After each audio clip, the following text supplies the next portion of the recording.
Okay, so good morning. Today's daf is Bava Kama Daf Kuf Aleph. Wish everybody a very happy Thanksgiving.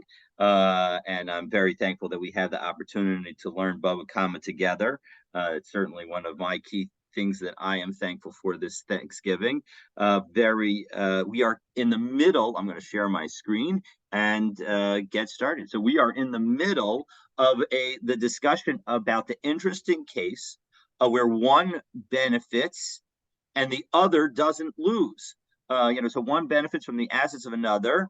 Do they have to pay the other person when the other person doesn't actually lose anything as a result of the usage? So the example discussed by the Gemara is where Ruvain stays in Shimon's courtyard overnight, but Shimon doesn't rent out his courtyard usually. So as a result, it's not as if somebody else was going to pay Shimon, and Ruvain never sort of offered to pay Shimon, and so as a result, the question is does Ruvain own? Oh boy, that's a terrible typo, but Shimon a rental payment. So now as we pick up a 15th line from the bottom of Kafam of Bet. So the Gemara is going to offer some opinion. So, like yesterday, we ended with a somewhat amusing statement of Rabbi Chia Bar Abba, who said, "Listen, I'm thinking about it. You don't need to ask me every couple of days. When I have a something to say, I will tell you." So, but in any event, now we're going to hear people that actually have something to say about this topic. So, Itmar, Rav Kahana, Rabbi Yochanan, you don't have to pay anything. So there's a debate in the thinking of Rabbi Yochanan whether or not you have to pay. Rav Kahana says you don't have to pay the rent. That Ruvain does not owe Shimon the money, and Rabbi Abahu says no. Rabbi Yochanan would have said that you do owe. And Amar of Papa had Rabbi Abahu lab beferish itmar ela miklala itmar. And when Rav Papa, and so Rav Papa says that when Rabbi Abahu gave his viewpoint, he had not heard these words directly from Rabbi Yochanan, but rather he had inferred them based on a conversation that he had. So, what was the conversation? So the Gemara is going to tell us. So, to Tanan, Natal Evan Okora Shal Hektish, if in fact, and so this is a Mishnah on in Meila Daf Yud Tet Bet and Kaf Amud Aleph. So if one what is the case? So if we have the Beis Hamikdash has a treasurer, and that treasurer has certain additional abilities to do things with the objects of the Beit Hamikdash, even because he is effectively representing the Beit Hamikdash. I actually have. So it's interesting to think about it from that perspective, but he actually, on some level, has additional apparent authority based on his title, and so as a result, when he actually, if he were to do the following, if he takes a stone or a beam that belongs to the Beis Hamikdash, Eben Okora, Shel Hektish, even though it belongs to the Beis Hamikdash, and now he's holding it, and as a result, if some other person were to have done that, it almost certainly would have been at this point already me'ilah, because you've taken it away. Harezel lo ma'al. You have not, in fact, committed me'ilah just by taking it, just by lifting it and taking it into his possession. Nisana lechavero. However, when you give it to somebody else, who ma'al v'chavero lo ma'al, then that is when the treasurer has committed me'ilah, but the other person does not. Well, why doesn't the other person commit me'ilah? Because once me'ilah has been performed, and remember, me'ilah involves an accidental action. You can't do me'ilah. I'm pretty sure you cannot do me'ilah on purpose. So the point is that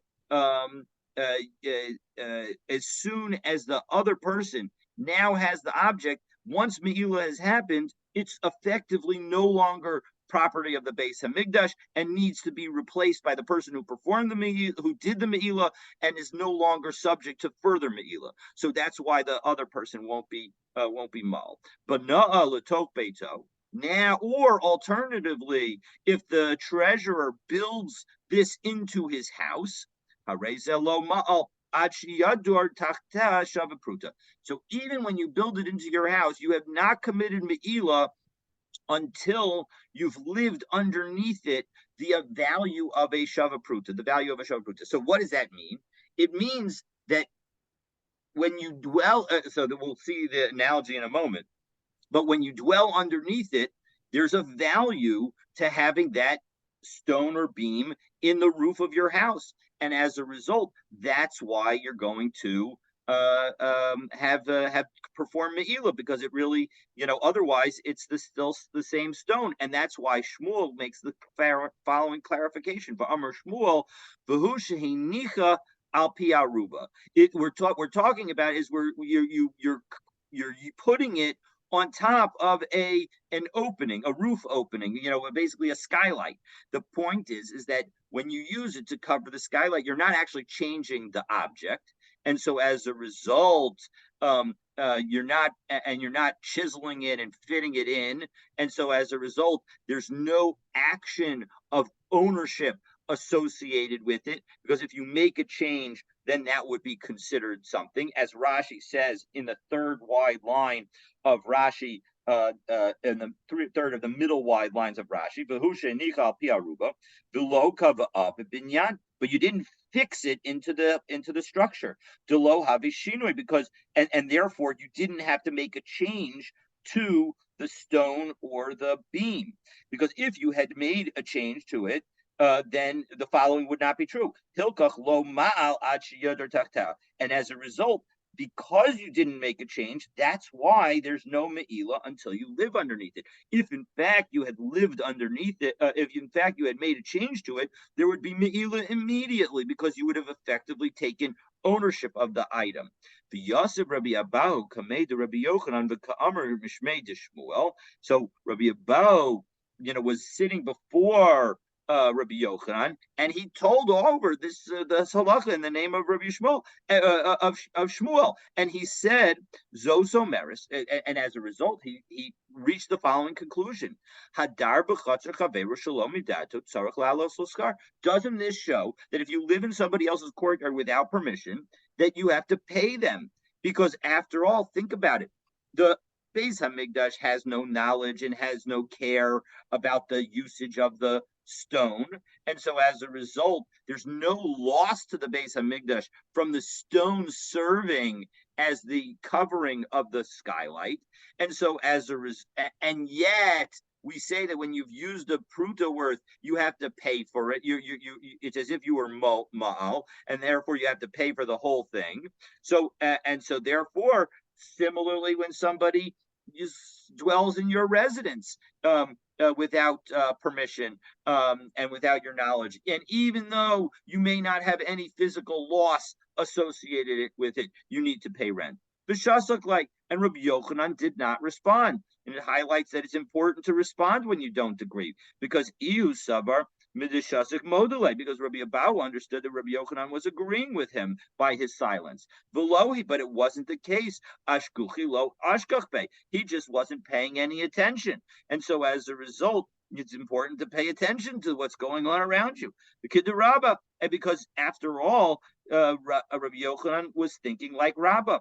To Amar Rabbah, Hektish Shalom Midas, as we turn to Kaf Aleph Amid Aleph, Kehedjus Midas Dami, that when you have the Beis Hamikdash having something happen without its knowledge, it's actually considered as if it has knowledge in the case of a regular person, because on some level Hashem knows everything, and so as a result, it's considered as if the Beis Hamikdash knows and objects, meaning obviously, as Tosfos puts it in the top Tosfos on Kaf Aleph Amud Aleph, that when it says that, let's take a look. So Perish HaKuntras, the Das Shechina Ika, that Hashem knows what's going on. The Kasha, the Shalomi Daito Lav Davka. When we say that the person doesn't know, remember when we talk about this case, we often refer to the case as Reuven is in the courtyard of Shimon, and Shimon doesn't know. But what we really mean is Shimon doesn't have any objection in the sense of a loss associated with it. Ela orcha de milsanaka. This is just the way that it would actually happen. Meaning, how would it be a case of Reuven staying in Shimon's courtyard overnight and actually not and having that benefit, even though Shimon wasn't going to lose anything? It would be because Shimon didn't know. If Shimon had known, Shimon would have come out and said, "You can't stay here." Meaning, even when we say that Reuven won't owe Shimon anything, and indeed that will be how we paskin, that does not mean that Reuven can go to Shimon and say, "I have a right to stay in your courtyard because I could stay in your courtyard and not pay you." That doesn't follow.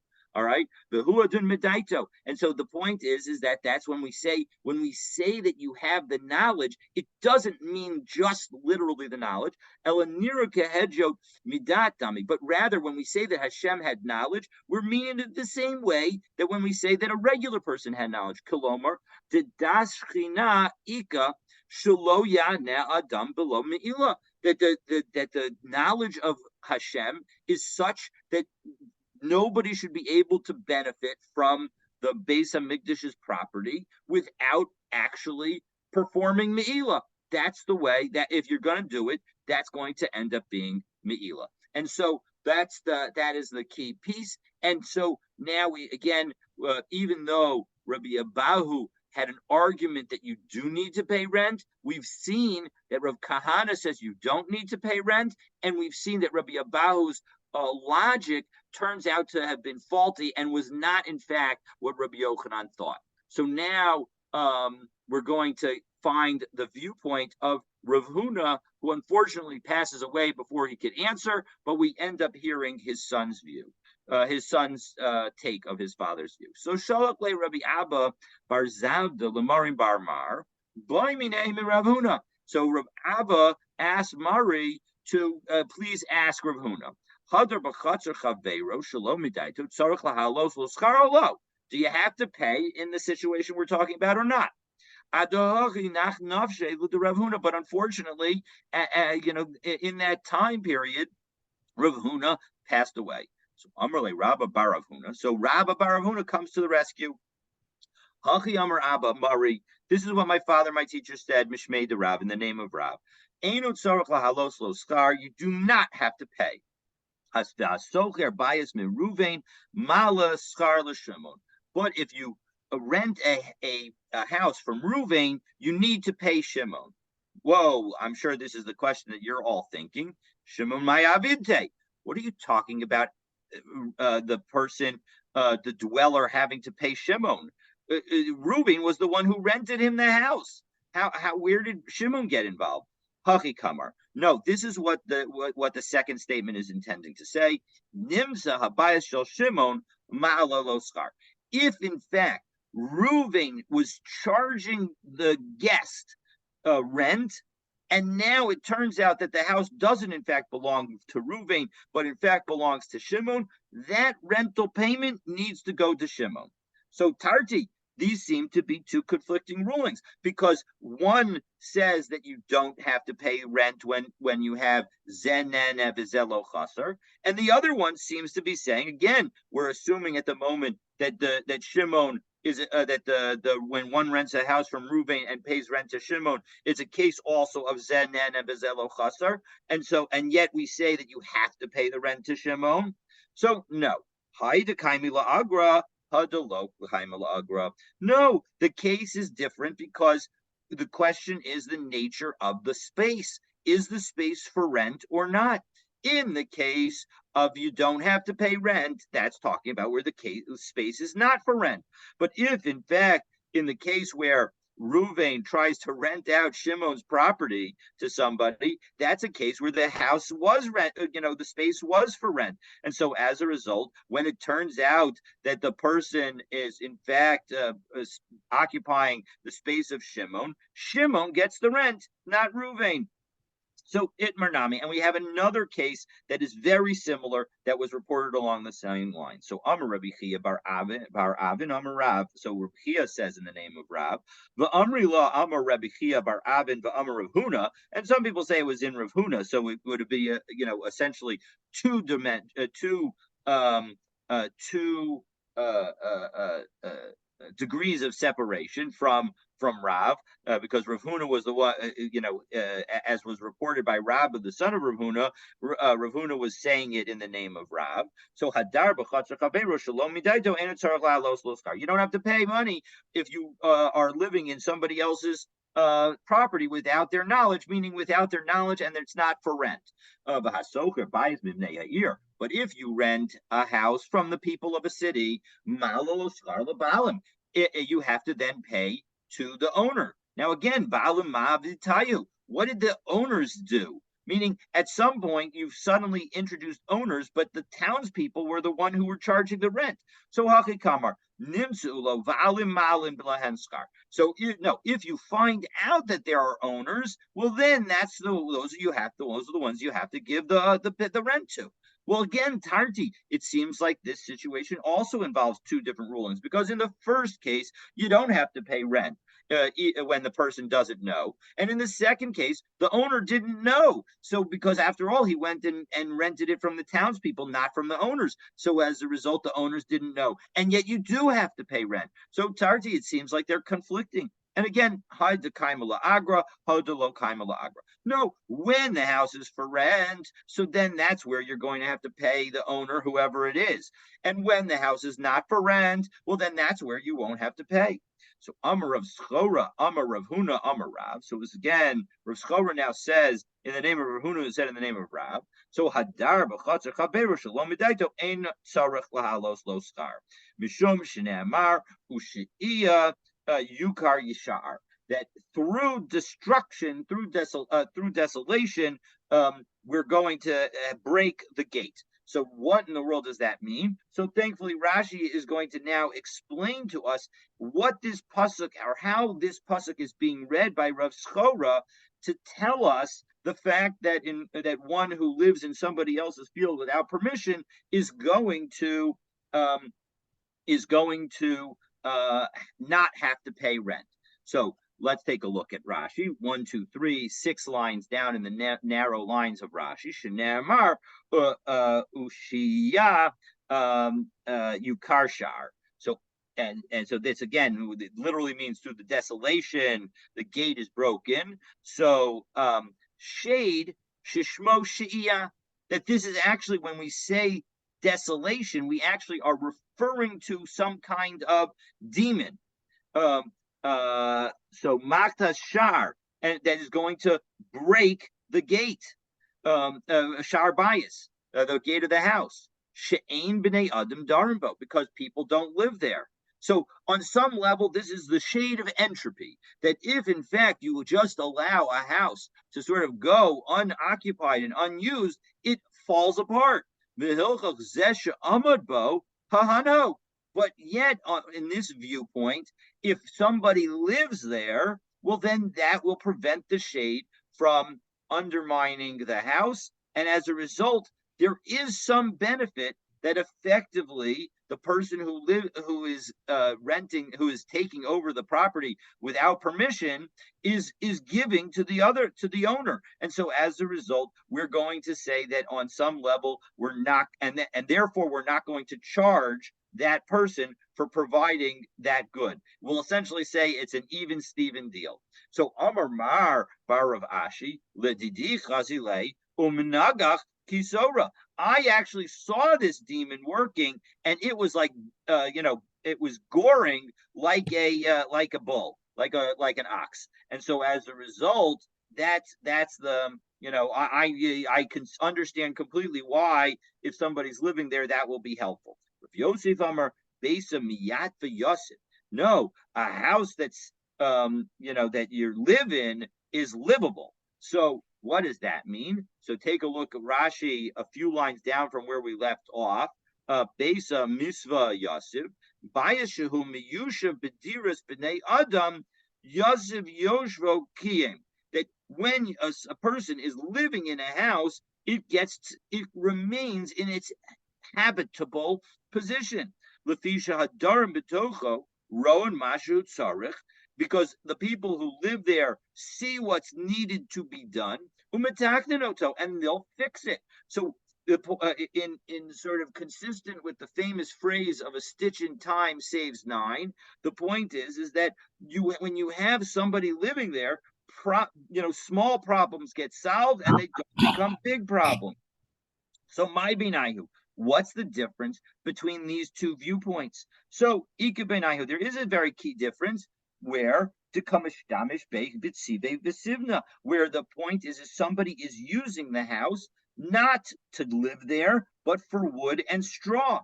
That in that situation, when you've got wood and straw, so as Rashi says, the Mishtamish bo bal habayas b'tzivi v'tivna shehayu Eitzav v'tavno, that when you've got the wood and the straw bitocho in it the zehalach v'darbo mishum she'iyah. So now that is considered living there with respect to she'iyah, with respect to the demon. Leka, we don't have to worry about the demon because hoa umishtamshin bo mishum mishtamshin bo, because you're using it, and so the presence of humanity will prevent the demon from taking over. But mishum besa miasva ika. But with respect to the concern about living there and somebody catching all the problems, you would have that concern. De'ein zeh yishuv. This is not considered a sufficient dwelling. V'zeh darbo yafe asavahano. And so, because you actually need to live there in order to do this well, in order to provide this benefit. So those are the two viewpoints. But the bottom line is exactly as we said. You need to pay. You do not need to pay. There is no obligation for payment. So let's take a look at a case, an interesting case that may not fully fit into our situation.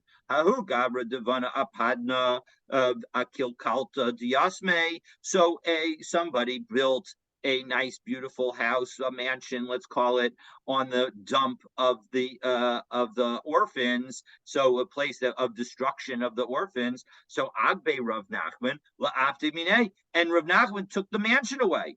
So lema kasava Rav Nachman hadar b'chatzer chaveira shalom midaito tzarich la'alos lo schar.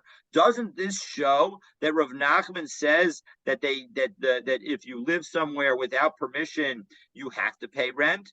No. That is not the case, because that particular field, that particular dump, mikara karmanai havu dayerve. There were other people, that were living there. And even though they were giving something small to the orphans, that was sufficient to make this a case of zenene b'zeh that this one benefits and this one does lose. So Amrle Zil Paisinu Liasme. So Rav Nachman told the builder, listen, you got to satisfy the needs of the orphans, because you've now taken away from them their small amount of income. And he didn't do it. Below Ashkach, he didn't pay any attention to Rav Nachman's instructions. And so Agbe Rav Nachman Padne Mine. And so Rav Nachman took had to take action, and he took the mansion from the person. So again, we end up saying that this does not disprove our case, and we conclude, in fact, that one who benefits without the other losing does not, in fact, have to pay any funds associated with it. Okay.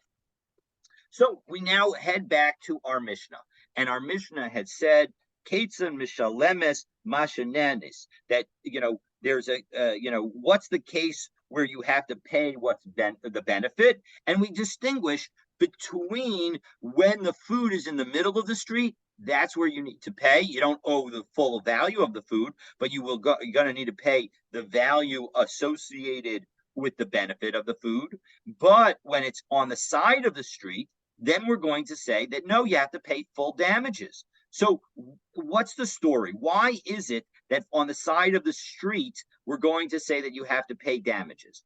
So there are two ways that we can understand this. The Rashi understands that we're talking about that because that we're going to be, when we're going to be referring to turning the animal turning its head, and Rashi understands that this turning of its head refers to an unusual behavior, that animals don't usually turn their head and eat. They usually face forward and eat.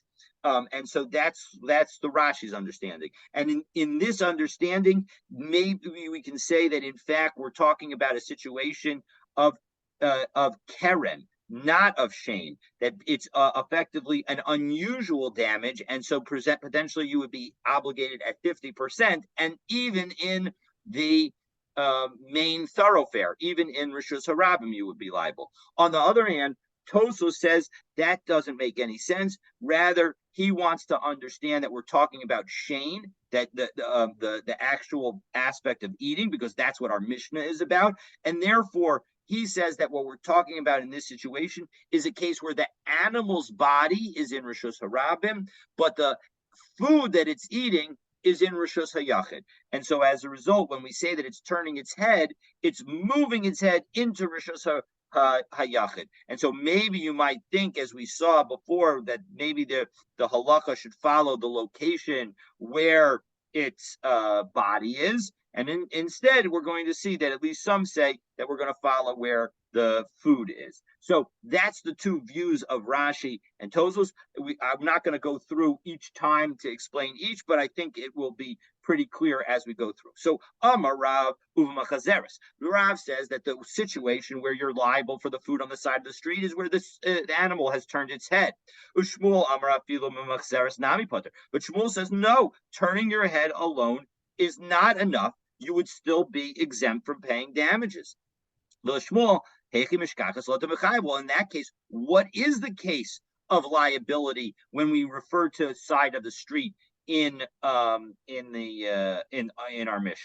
So Kigon de Shvakta Rechava of Azla Vakama V'Tzidei Rechava. So we're talking about a situation, according to Shmuel, where the animal left the street altogether. So now it's no longer standing in the street and just turning its head, but it's actually left the street and stood in a location where it would not ordinarily stand. And so, as a result, when it's sort of in the parking lot of the parking lane of the street, and is reaching over into Rishus Hayachid, well, that's where Shmuel will say that that's going to be different than when there is no parking lane and it's just in the middle of Rishus Harabim and it's turning its head into the Rishus Hayachid. The Ika Demasli Lahashmaita Ba'apik Nafshek, and some people learn this without the deal, as its own item,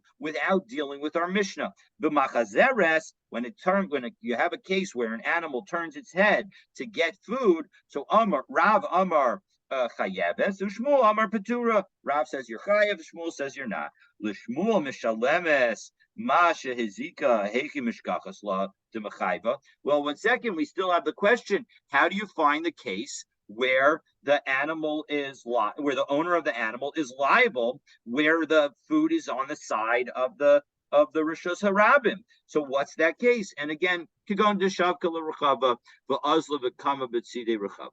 where you left the main street and you go into the side of the street where it is not ordinary for the animals to be located. Okay, so Masiv Rav Nachman Bar Yitzchak. So we're continuing on in this theme.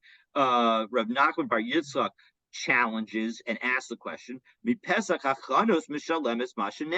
One second, our Mishnah says that when the animal eats from the entrance of a store, you have to pay the benefit, not the full amount. So how, Rav, can you say that when you turn your head to the side that you pay the full benefit, the full amount? This seems to indicate that you just pay the benefit.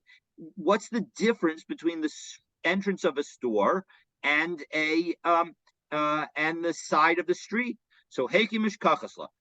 How do you find that case? So Pshita v'Machazeres, right? It must be that it's turning its head. The Ka'amar Mashanenes, and yet we said in the Mishnah that you only pay the benefit. So Mashanenes in, Masha Zikalo, you don't pay the full damages. So how do you distinguish this case, Rav? So who Mosiv Lava, who Mefarakla? So Rav Nachman Bar Yitzchak may have asked the question, but he figured out an answer also. The Kaima Bekeren Zavis. We're talking about a situation where it's in the corner of a of the Rishus Harabim, and there's a wonderful picture in a Rashi that helps us understand the situation. And the point is that you have an animal walking down the middle of the street from the left to the right. And now it walks, and all of a sudden, now it's no longer, even though it will eventually be sort of on the side of the side street. It's in the Mavui Katan, it will be very much to the edge. But here, now when you, but from the perspective of the animal, it doesn't actually have to turn its head. It was walking in the middle of the Mavui from the left-hand side, and now all of a sudden it actually ended up in the entrance of the store. And so as a result, it didn't have to change its head. It didn't have to turn its head. And so therefore, even Rav would say that because the animal, again, the issue with Shane in Rishus Harabim is that the animal has the right to walk there. And if you put something in its way where it's likely to be hungry and eat it, well, that's you're making the mistake. You're going to get paid the value of the benefit, but you're not going to get paid for the value of the thing that you fed the animal by accident. So that's the situation. So Ikeda Amri, now we have a whole other version of this debate that is a little bit different. In the case of the animal turning its head, everybody agrees that there's liability. Even Shmuel. The difference of where they argue is what happens if I pull back. So I have my property line goes all the way to the street, and I could put a fence over there. But instead, I pull back and allow the people in the public domain to use sort of the frontage of my property, and to walk there. You can think of it as a sidewalk or something along those lines, but the property still belongs to me. And here's what the dispute was. Amar Rav lo shanu elav machazeres aval makza makom mirushuso l'rishus harabim petura. Rav says that if in fact you back up and you enable the animal and you back up your property line and allow people to walk on the frontage of your property, well, you've allowed them to walk on the frontage of your property. And so now if you put food there, the animal is walking straight, and the owner of the animal won't be liable. But Shmuel Amar afilu makza makam mirshus alirshus harabim chayeves. Shmuel says no, you will be chayev because it's still your property. Even though you're allowing people to walk there, people need to respect that it's your property. So lema before birshuso kamitliki. Can we say that this debate between Rav and Shmuel is actually similar to the debate regarding a pit in private property? And Rashi helps us out here and tells us that the pit in private property is the following debate: that if in fact I build a pit in my property, but then I make all of my property hefker except for the pit.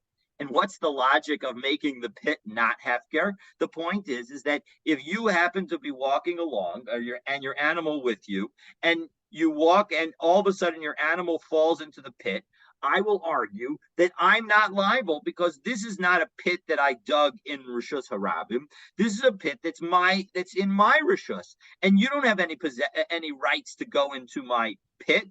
And so as a result, in an ordinary case, if I dig, I'm entitled to dig a pit in my own property. And so as a result, let's say that this is very similar. The point is that when I back up my property line, so Rav says that the animal is entitled to be there, and therefore there's no liability when the animal eats. And as a result, presumably Rav would also say that when the animal falls into the pit that I've set up there, the owner of the pit would be liable. And whereas Shmuel would say, no, because you've essentially, although you've made your entire property hefker except for the pit, the pit belongs to you. And we're going to say that since it still belongs to you, when the animal falls into it, it's in your possession. And as a result, you are not liable. So can we say that? Rav de Amar Pater Kasavar Bor Birshuso Chayev, Vishmuel Amar Chayev, Shmuel de Amar Chayev Kasavar Bor Birshuso Pater, exactly as I just explained, that Rav will say that you're not liable. You're liable for the pit because the animal's owner is not liable for eating the fruit, and Shmuel says no, you're liable for eating the fruit because we are treating the fruit as still on the possession and on the property of the owner of the property, and therefore will treat the pit as still part of the owner of the property, and the owner of the pit won't be liable. So Amar Lach Rav La'olam Eimalach. No. So in fact, we're going to tell you that Rav could say, I'm like either opinion. But Alma Bor Birshuso Pater. I could actually say that in the general situation, there's no liability for a pit in the property because V'shayni Hacha de Amar Lav Kol Keminach Digmakarvai Mikarvat lahu leferutach, urshos rabim machayvat lahu letorai. You don't have the right to just put your fruit in the middle of the public domain and make cows liable for them. Meaning, if you want to try and do this, you can and allow me to have my animal walk along your property. That's fine, and I appreciate it. But you can't use that as a method for forcing me to buy your fruit. And really, Shmuel could even say that in a pit case, the property owner would be liable. Because after all, the animal never saw the pit. That's the whole point. But can you say that the animal didn't see the fruit and wasn't aware of them? Of course it saw it. It ate them. So there's a big difference between the two cases. So the bottom line is we cannot align Shmuel and Rav to the case of a pit in public. So lema machazeres tanaihi. Can we say that this debate about whether when an animal turns its head, is actually a debate that exists among Tanaim? Tanya, because we have a brisa, that when you eat from the street, you have to pay what you benefited. That's the ordinary case. That's the ordinary case of Shane, that you're not liable for the full damages. You're only liable for how your animal benefited. But but when you're from the sides of the street, you have to pay what you damaged. Divrei Rabbi Meir, Rabbi Yehuda. That's what Rabbi Meir and Rabbi Yehuda said. Rabbi Yossi, Rabbi Elazar, Omrim, Rabbi Elazar, they say, Aim darka le'echol el halech. No, it's not the way to eat, but to walk. Well, 1 second. What in the world does that mean? Rabbi Yossi, so the argument is Rabbi Yossi, Hainu Tainakama. Rabbi Yossi's view, Rabbi Yossi and Rabbi Elazar, is like the Tanakama. What's the difference between these two views? So what must be the difference? When we say that it's the way to eat, but it's not the way to eat, but to walk, the point is that they're discussing whether or not one is liable for machazeres. Tanakama suffer machazeres nami mishalim mashananis, that when you turn your head, you're also going to be liable for the benefit and not for the full damages. And Rabbi Yossi says no. You're liable. Rabbi Yossi suffer mishalemis mashahizika. You have to pay for the full damages. No. That does not have to be the way to read this brisa. Lo, dekuli amamakzeres ikarav o ikashmul.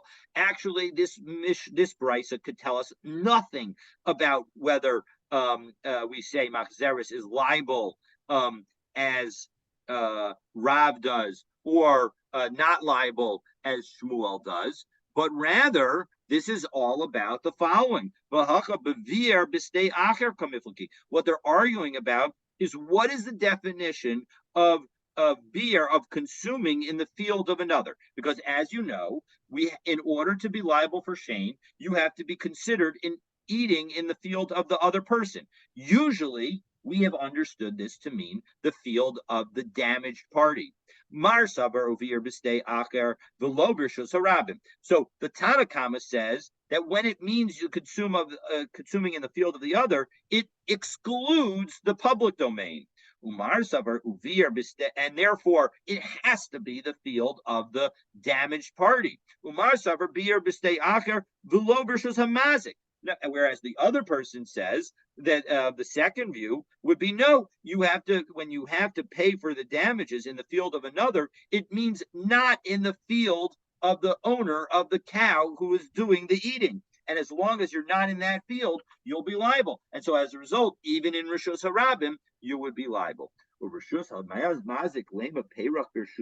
boy. But how could you ever think, meaning what was the need for the exclusion of consuming in the field of another according to the latter opinion? Because in the latter opinion, it's only excluding the domain of the damager, but the owner should be able to say, what's your fruit doing in my property? So as a result, that why would they ever be liable? Ella de Ilfa Rebbe Oshia Ikabenayu. So actually, we're going to not say that this is talking about, they're not actually arguing about the meaning of consuming in the field. And we're going to go back to our original view that basically says that everybody agrees that the only time Shane is liable is when you eat in the field of the damaged party. And what we're talking about are Rabbi Ilfa and Rabbi Oshia's cases. That Rabbi Ilfa was case where the animal stretched out her neck and ate from the load on another animal's back. And Rabbi Oshia's case was where the animal jumped up and ate out of a basket that someone was carrying. So in those cases, that would be the debate in this brisa between Rabbi Yossi and Rabbi Lazar on the one hand, and Rabbi Meir and Rabbi Yehuda on the other hand. Okay, so that brings us to the next Mishnah. Oh, sorry that. Whoa.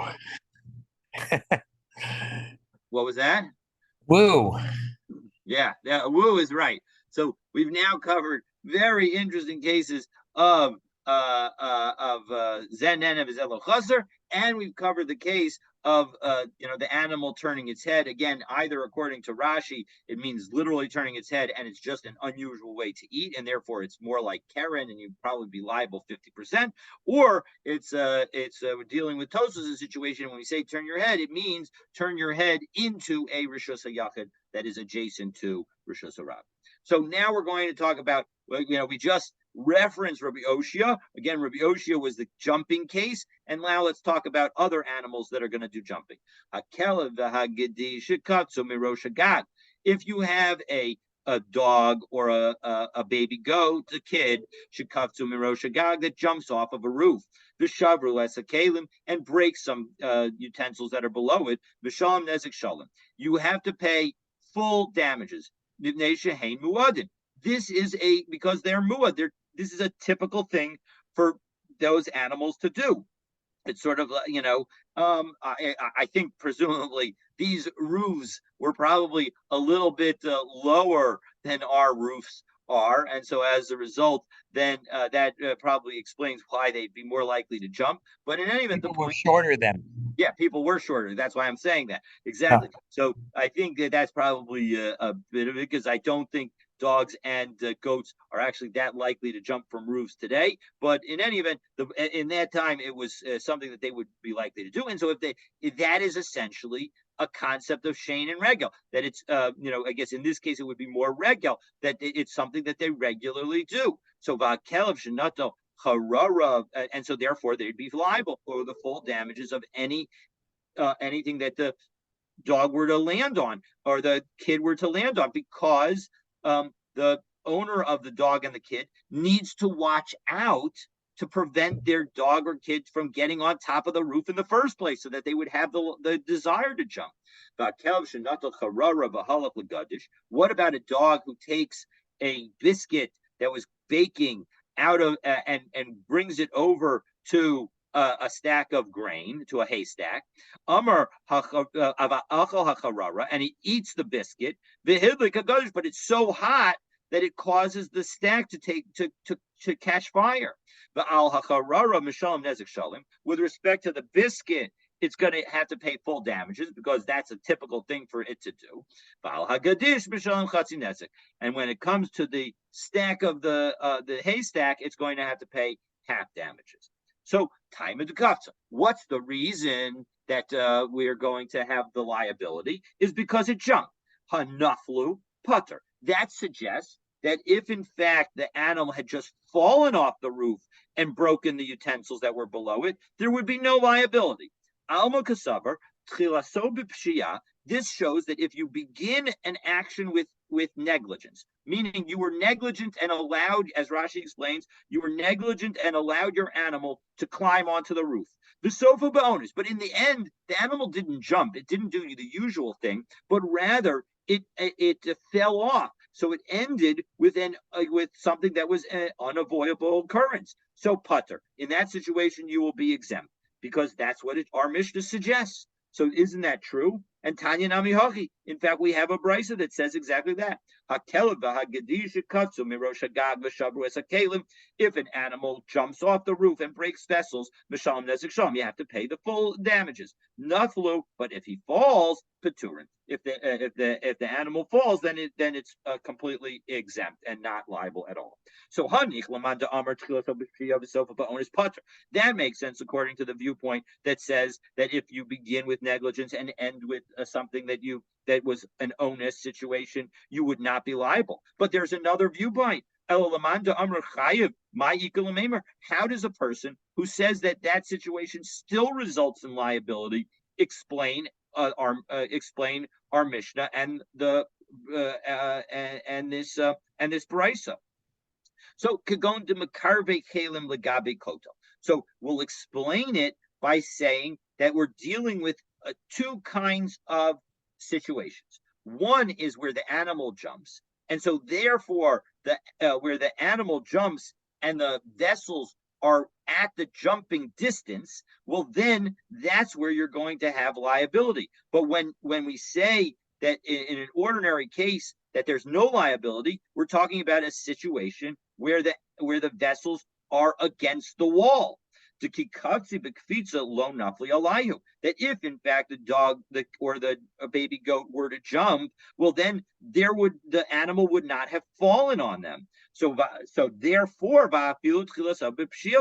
so as a result, when the owner allows his animal to go up to the roof, he hasn't done anything negligent, because the negligence is only to allow the dog or the goat to go up to the roof if there are vessels below the roof that are within jumping distance. But here, the vessels are against the wall. The only way that something bad will happen to those vessels is if God forbid the dog or the goat falls off the roof.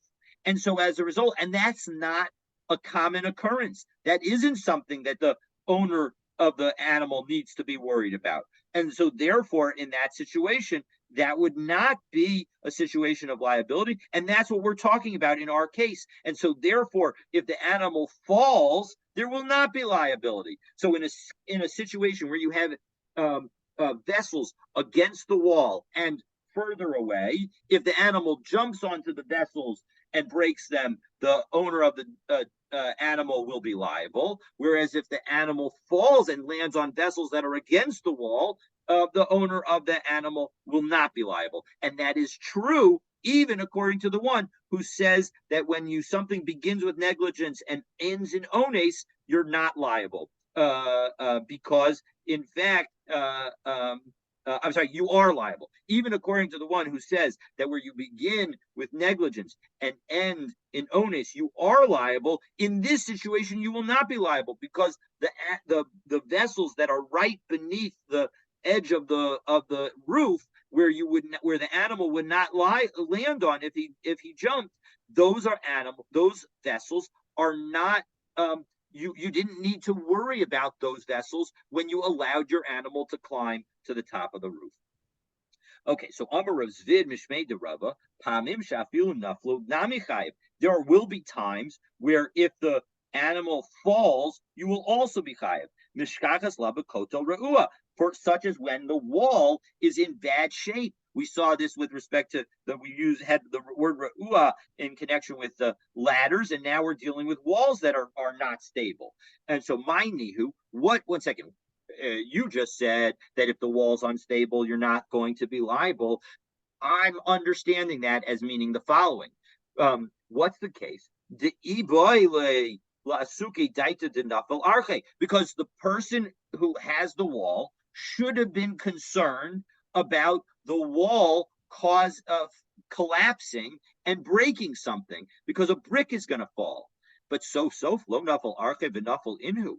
But a brick did not fall. The animal fell. So when you say that the wall is rickety, when that's not a reason to cause liability for an animal falling. Because again, this is a case where you have the beginning is negligence and in the end is an onus. And we saw that the main opinion is that there's no liability in that situation. So, we're talking about a situation where the wall is narrow. And so that's the situation where we're talking about. That's a situation where allowing the animal to climb to the top in and of itself would be the act of negligence. And therefore, even if the animal falls, because that's going to be a likely occasion, likely thing to happen, then there will be liability. So if that all makes you want to hear more about jumping dogs and kid goats, please stay tuned to tomorrow's daf. As a reminder, Ellie will be handling tomorrow's daf because I will be, God willing, in the air at the time that we teach the daf, and look forward to continuing our learning together. I wish everybody a very happy Thanksgiving, a wonderful Shabbos, and look forward to continuing our learning together, God willing, next week. Yashar Happy Thanksgiving. Have a great day, everybody.